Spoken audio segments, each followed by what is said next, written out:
Hi friends, எல்லோரும் எப்படி இருக்கீங்க? எல்லாருக்கும் கார்த்திகை தீபம் நல்வாழ்த்துக்கள்ங்க. இன்றைக்கி கார்த்திகை தீபம். ஸோ காலையிலே நான் வந்துட்டு வீடெல்லாம் க்ளீன் பண்ணிவிட்டு சாமி கும்பிட்டுட்டு இன்றைக்கி என்னோடய விரதத்துக்கான டேவை வந்து நான் ஸ்டார்ட் பண்ணிட்டேன். சாமி கும்பிட்டுட்டு காஃபி போட்டு குடிச்சிட்டு காலைல டிஃபன் வந்து விரதத்துக்கு வந்து டிஃபன் ரெடி பண்ணணும் அப்படின்னு சொல்லிட்டு கிச்சனுக்கு வந்துட்டேன்.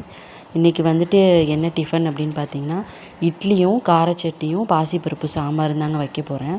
ஸோ மாவு பாக்கெட் இட்லி தான். மாவு பாக்கெட் எடுத்து வச்சுட்டு தண்ணியெல்லாம் மிக்ஸ் பண்ணிவிட்டு உப்பு மிக்ஸ் பண்ணிவிட்டு சட்னிக்கு வந்துட்டு வெங்காயம் தக்காளி எல்லாமே போட்டுட்டு ரெடி பண்ணிட்டேன்.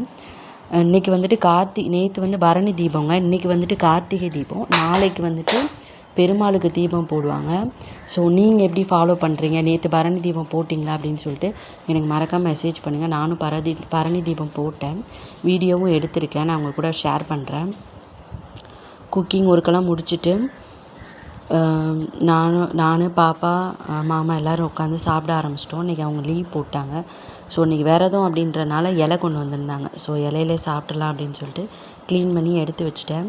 எனக்கு ஃபைனலி வந்து 3 இட்லி தான் இருந்தது. ஸோ 3 இட்லி பத்தாது அப்படின்னு சொல்லிட்டு ஒரு தோசை ஊற்றி வச்சு சாப்பிட்டுட்டு இருந்தேன் நானும் பாப்பாவும். எங்களோட டே இப்படி தான் போச்சு. உங்களோட கார்த்திகை வந்து எப்படி ஸ்டார்ட் ஆச்சு அப்படின்றத மறக்காம மெசேஜ் பண்ணுங்கள். வெளியில் நல்ல மழை. இன்னொரு வீடியோ